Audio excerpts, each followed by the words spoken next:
ঝড়ের মাস বৈশাখ। এই বৈশাখের মতোই রবি ঠাকুরের জন্ম। সোনার আশ্বিনে নয়, হিমের রাতের অঘ্রাণে নয়, ফুল রাঙানো ফাগুনে নয়, এই খর ক্ষিপ্র বৈশাখেই তাঁর জন্ম। এই খ্যাপা বৈশাখের গৈরিক তিলক দিয়েই সাজানো তাঁর জন্মদিনের ললাট। বৈশাখে প্রকৃতির নতুন জন্ম, আমাদেরও নতুন জন্ম এই বৈশাখে, 25শে বৈশাখে, রবি ঠাকুরের জন্মদিনে।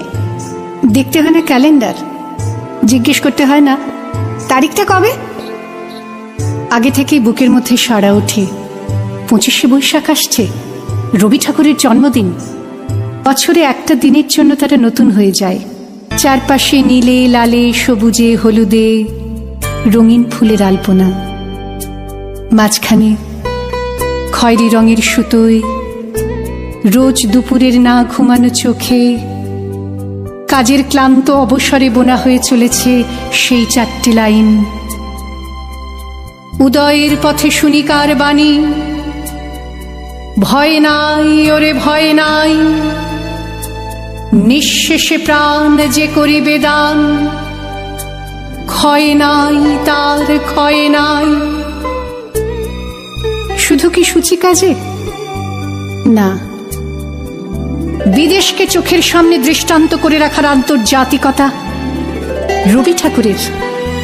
আমাদের সংস্কৃতিকে মাটির কাছাকাছি এগিয়ে নিয়ে যাওয়ার সংকল্পে রবি ঠাকুর। আমাদের সভ্যতাকে দানবের হাত থেকে ছিনিয়ে নেওয়ার সংগ্রামে রবি ঠাকুর।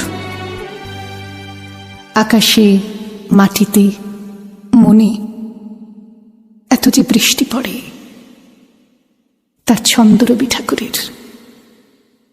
এত যে ফুল ফোটে, তার গন্ধ রবি ঠাকুরের। তাই প্রতিদিনই তাঁর জন্ম, কোনো দিনই তাঁর মৃত্যু নেই।